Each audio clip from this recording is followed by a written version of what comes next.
Hello and welcome to another episode of the Classic Chloe Show, where we talk about music and its effects on every aspect of our daily lives. I'm your host, Chloe Castillo, and I have another fantastic guest for you today. Most mainstream musicians speak out against the so-called patriarchy or the man who is supposedly oppressing them. However, Brad Skistimus, also known as Five Times August, is a singer, songwriter, and one of the very few artists not afraid to stand up against the real system that is big pharma, corporations, and the uniparty government. And in a world where the music industry is dominated by these very oligarchs, I think that is something truly admirable. So, Brad, welcome to the show. Hi, Chloe. Thanks for having me. Of course. So let's dive right into this discussion here. I'm super excited to have you on and to chat about this kind of stuff. So I want to play one of your songs, Ain't No Rock and Roll. It's actually the very first song that caught my attention when I first heard about you about a little over a year ago or so.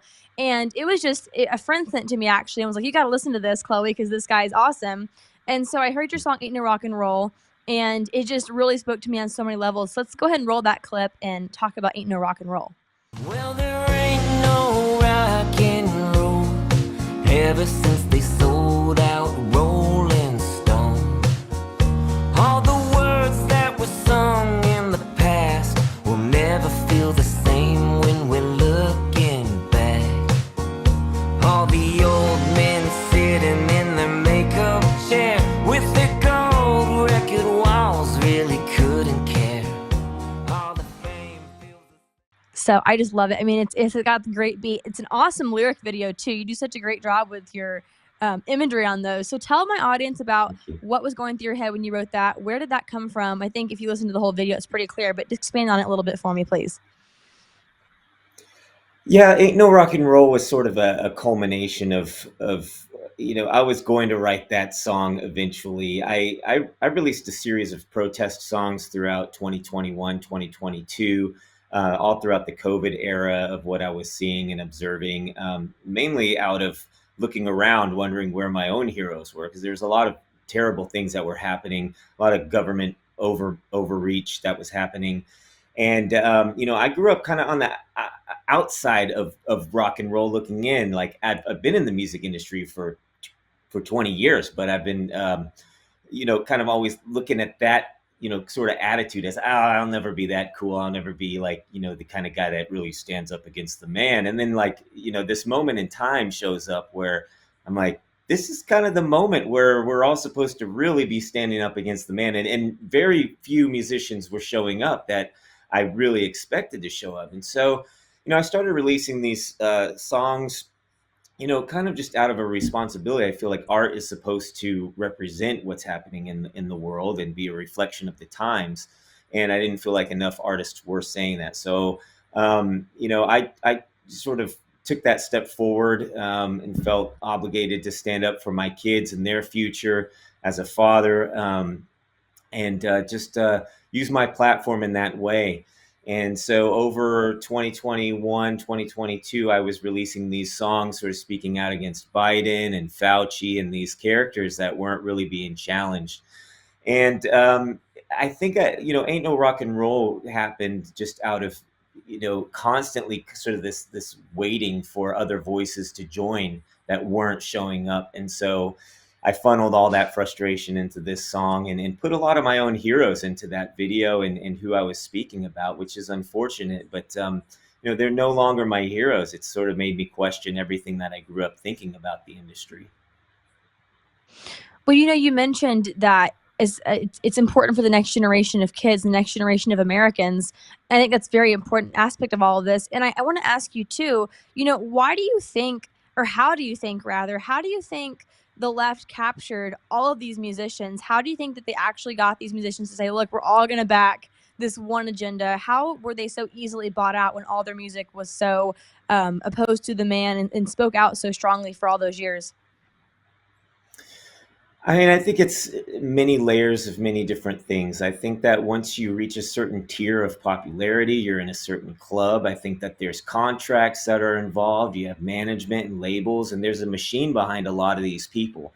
And so once the campaign rolled around, where it was like, all right, this is what we're doing. And it wasn't just COVID, it happens all the time. You see, every celebrity in lockstep uh, tends to say the same thing all the time. So when you started seeing within a week or two span, every single actor and musician are showing, hey, I got the shot, you should go get that's not an organic thing. That's a campaign that was being funneled through the industry. I mean, it was kind of, I imagine it was whoever their management was getting the memo. This is what we're doing this week.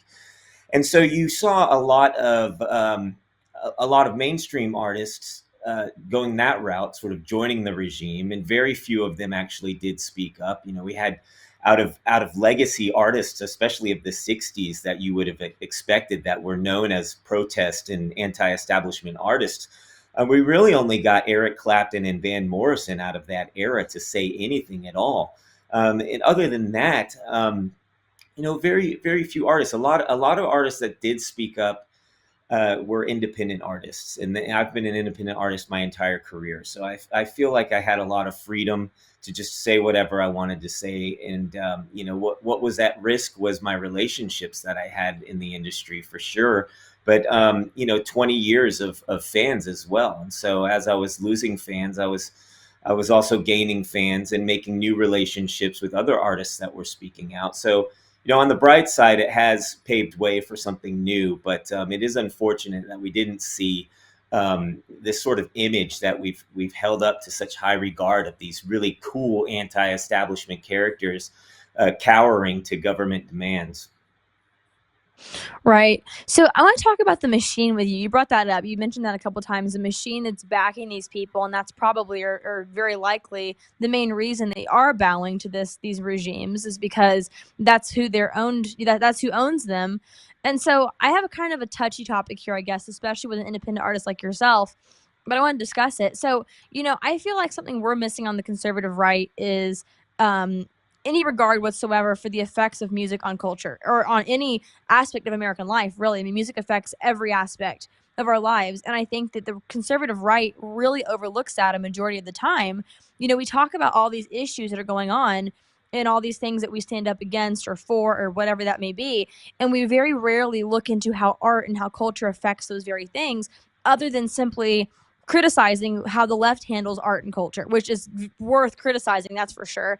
But we just, we very rarely lift up our own artists, very rarely discuss art in a high regard, other than just criticizing what the left has to offer. So I want to ask you about the machine, because we're talking about the machine a little bit, because I feel like on the right, we need to have somewhat of a machine of our own. I know that's kind of touchy, because there's a whole aspect of freedom, and we want to be independent to a certain extent, especially because independence of thought is what makes conservatives so unique.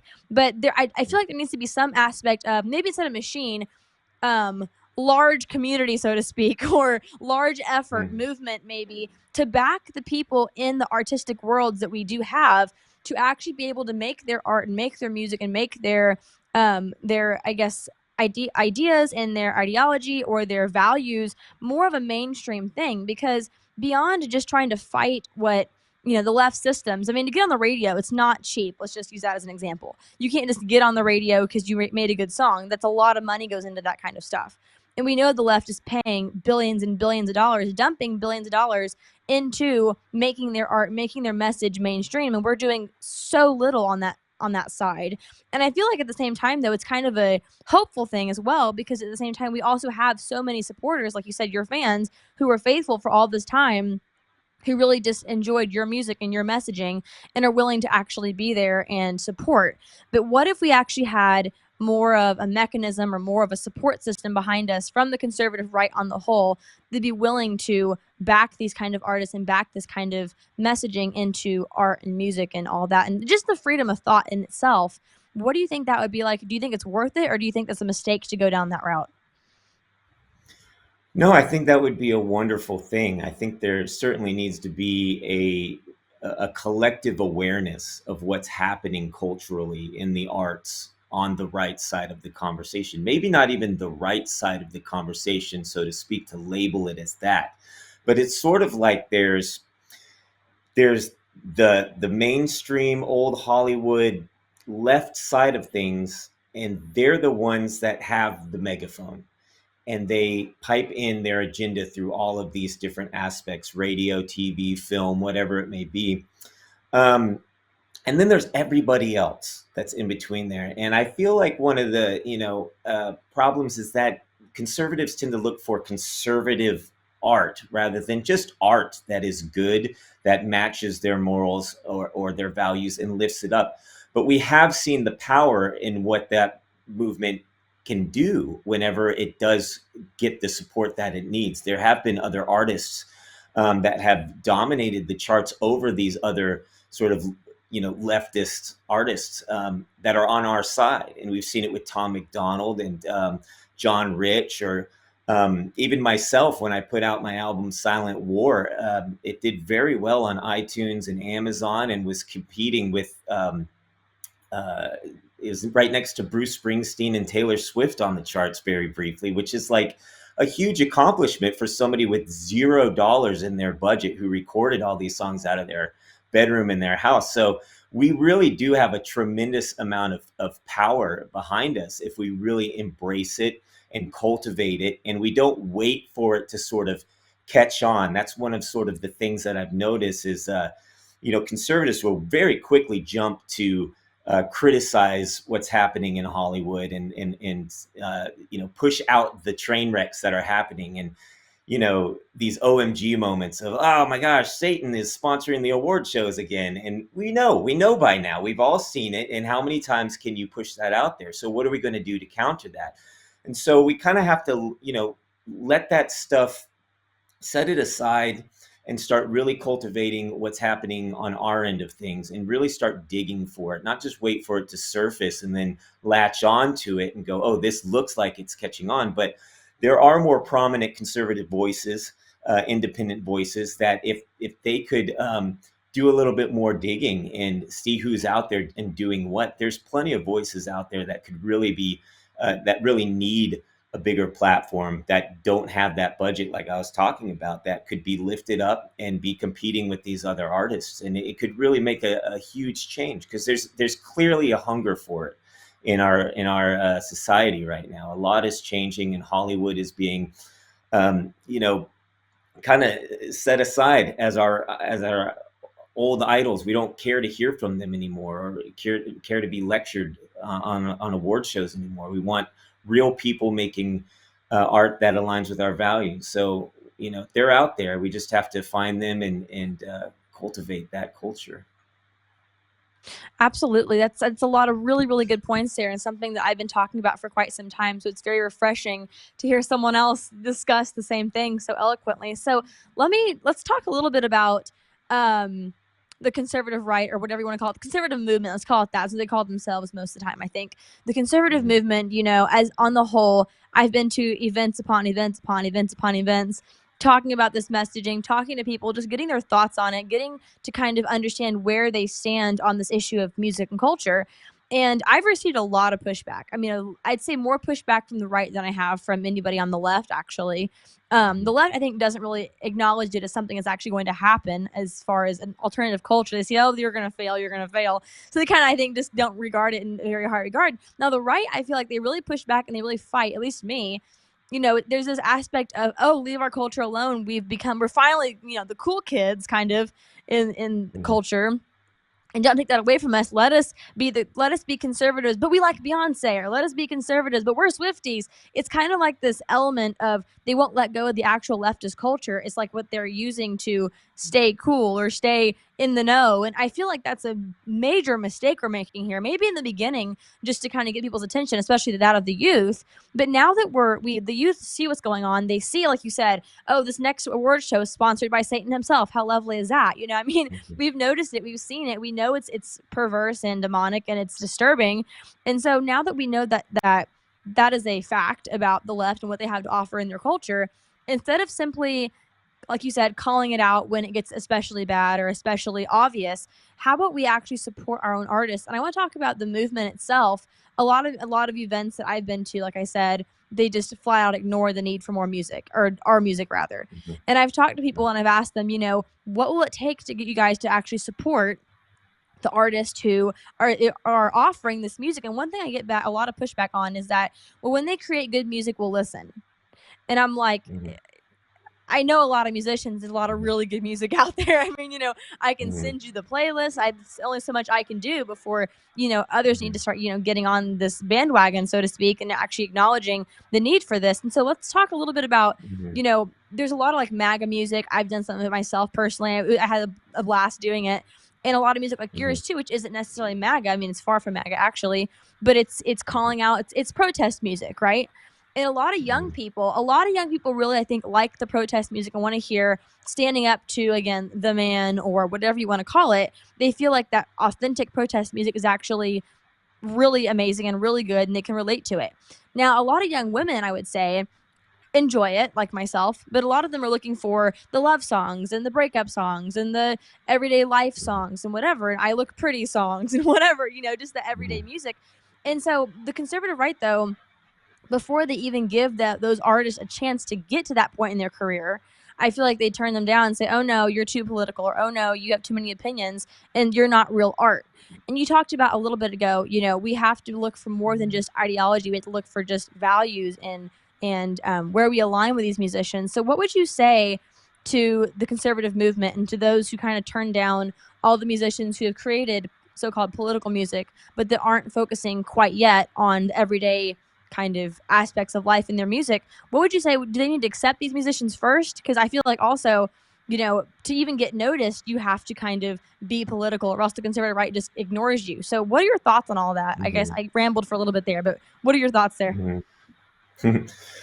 Yeah, it is a problem. I mean, I grew up here in Texas. I've got conservative values. I would call myself a conservative, and most definitely. But I don't get invited to conservative events very much. It's always sort of like music is the last thing on their mind. It's always, if you look at those speakers. Excuse my dog who's barking right now. Um, but there we go. But yeah, I haven't been invited to too many conservative events. It's always a lot of speakers, and I think there's maybe if there is music, there's one musician or somebody to close out the shows. But it's sort of like they're told. It's kind of like they're waiting to be told what is cool, and I would say stop waiting to find out what is cool and start making it cool. That's exactly what the left does. Is they take something and they said, this is what's going out now. This is what will be cool. And, it's pumped into the mainstream pipeline and people see it and they eat it up. And I think that that's sort of the issue with holding on to these other artists that we've grown up with. If we've already been told that Taylor Swift is cool and we've already had her music in our ears. So it's easy to sort of forgive it, and it's a hard thing to just come to terms with. You know what, every time I spend money on a Taylor Swift concert ticket or another Beyonce album, I'm feeding back into that. It's a hard thing for people to come to terms with because we want to be entertained, but it's a lot more work to take just going to a record store, for example. There's a lot less record stores these days than there used to be, but to sift through records and discover music and take the time to put on something you might not listen to, um, it's very much become disposable. So there's a lot of different layers to it. Absolutely. I want to talk to you a little bit more about this and discuss just, your thoughts on how, as the conservative right, we can emulate, I guess, in a way, what the left's strategic plans have been, how they've really calculated to actually put their messaging into the forefront of American culture. How can we start that at the grassroots level? How can we start to grow that ourselves? Let's do a quick ad break and come back with more from Brad Skistimus. Throughout history, the spirit of patriotism has prevailed. The battles may have changed, but the values remain the same. Today, in 2024, we find ourselves at a pivotal moment where the call for unity, freedom, and a better future echoes louder than ever. For more than 10 years, Patriot Mobile has been committed to supporting the values that make our nation great. With affordable plans and reliable nationwide coverage, Patriot Mobile is not just a wireless service. It's a call to action for those who believe in the American dream. Because this year, is not just any year, it's the most important year since our nation's founding. Choose a wireless carrier that shares your values. Choose Patriot Mobile.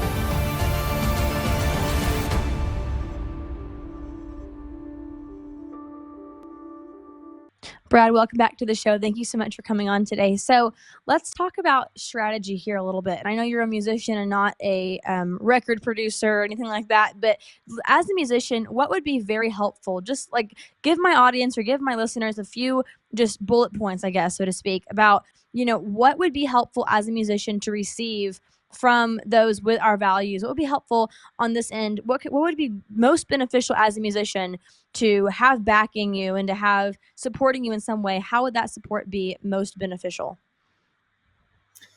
Yeah, I mean, we've got the power of social media, sharing the music, getting it out there, beyond the obvious of just sharing music videos and sharing the songs, really going that one step further of actually financially supporting it goes such a long way. Seeking out, the music on iTunes and buying the download, not just streaming it, or buying a CD if it's available, or a record, whatever it may be, that physical merch. And maybe even seeking out, like we talked about with events as well, bringing out those artists who align with your values, and bringing them out to their events, making our events a little bit more lively and showing that we do have culture and we do have good, talented people behind our values. And it's just getting a little bit more involved. It's kind of just like being with any other thing that you anything else in entertainment that you do gravitate towards. If you find a good movie, you often tell somebody about it and you go and see it in the movie theater, and you just intuitively you go and support it. The thing is that the conservative culture is sort of under the radar now, so you kind of have to seek it out and pay attention to what's going on. If you do see somebody who has a song that you like and it is speaking to your values, ask yourself if there's any more of it. Are they making more of it? And, do those little deeper dives into who they are, and what else they're putting out. Sometimes you might come across something that does seem to speak of your values, but you find out the person behind it isn't really that great of a person or something like that. So, it just involves a little bit of paying attention and getting behind it, supporting it. It's putting yourself into those, getting excited about art, and taking on that responsibility of going like, I'm going to get behind this and really, push it out there and creating that community. Sure. And I want to add here too, because we live in such a fast world, whether that's unfortunate or a good thing, I'm not totally sure yet, but we live in a very fast paced world with the internet and with technology and with everything. Everyone's lives are going a million miles an hour. And when it comes to music, you want to be able to just turn on Apple Music and stream it. You don't want to have to dig for, honestly, people don't want to have to take that second step. Well, even if it's extremely helpful, they'll complain all day about the music not being there, but then they personally don't want to take that next step to support the artist just that one step further. And I mean, it's kind of hard to criticize them for that though, because they're not the musician. They're not the one that's trying to create this alternative culture. But again, they do want it. They're hungry for that culture that isn't full of leftism. So I guess I want to ask you, as the conservative movement, and I hate to keep using that term because it sounds so, I don't know, bland, but as people with good values who want to see a change in America, I mean, it's a better way to put it, what do you think is most important that needs to happen so that people actually can turn on iTunes, but the artist who they're finding is actually being well supported? What kind of support needs to happen, I guess monetarily, and what else besides that needs to happen for these artists to actually grow a platform without it having to be the individual listeners trying to grow them? Well, I don't think that the average person needs to take on that, bear the brunt of getting, their favorite music out there, but they can certainly push it towards bigger voices. I have, I think I'm fortunate enough to where if I put out a new song and, somebody who is a prominent conservative voice is posting about a certain subject and I have a song about it, I have people out there that will just simply tag me and let that, other person know. And people with bigger platforms than I have can help usher out push out the songs. in the videos. So you know, I think that what comes to mind is the Breitbart saying of, you know, politics is downstream from culture, and that comes to mind quite a bit. And if you can start to consider that, you know, the people that are creating the art that you like, that do align with your values, as representatives, as politicians, you do campaign for those people. You know, you push out their messages, you do help them, and um, you know, maybe kind of just change the way you think of art in that way of like, wow, these people are really ambassadors for what I believe in. You know, you don't have to, you know, put a yard sign out and say, go listen to Five Times August or something, but you can do little things that will go a long way. And that's just simply, you know, through social media, through these tools that we have, and letting other people know that are, you know, on larger platforms. And I think that would be good. Even something as simple as, you know, creating a social media group online, a Facebook group of like, you know, or what you're doing, Chloe, is great. I think that that's a huge thing where it can be a very focused effort, and to say, hey, here it is. You know, if you're looking for this, here's where you can find it. I mean, even having you just as a resource is an easy place to send people to say, because that's the number one question I get a lot is, who are the other artists that spoke up over the Right. last 4 years? Who are the ones that, and I've made lists and I've posted on X and I do my best to share, but having a something like that, we can say, well, go here and check it out. There's plenty of them out there. That's an easy way to get people to go and discover other artists and not feel like they have to put in a whole bunch of extra work into it. But if they're in that mood to discover some music or whatever it may be, I think having those kind of resources can go a very, very long way. Absolutely. So I think the takeaway from what you just said that I really liked there was that, you know, the mindset about you're campaigning for this artist basically, or that artist represents your values. And so be careful Hmm. who, you know, you believe represents you in a way. You know, and music's also supposed to be very relatable. Music should always be something you relate to in some way or aspire to be like or whatever that may be. And so if the music you're aspiring to either emulate or you find relatable is WAP, you know, we have a societal problem. And so I think that, you know, as conservatives, as people with good values, you know, let's start thinking about what kind of values we are consuming. What kind of values are the musicians who we love so much? What are they promoting into culture? What are they putting into our society? We need more musicians like yourself, more musicians who are actually not afraid to speak up, who actually have good values and aren't afraid to share them with the world. So, Brad, thank you so much for coming on. Where can our audience find you? Yeah, you can check out fivetimesaugust.com. That's the official website, and there's CDs and vinyl and shirts for sale there. You can find the music on iTunes and Spotify and Amazon. It's all out there if you want to sample it before you buy it. And you can follow me on all the social media websites and platforms, on X at 5timesaugust, and on Facebook. You can look up 5timesaugust. I'm out there, so I appreciate the support. Absolutely. Thank you so much for joining us, Brad. Great to have you. Thanks, Chloe.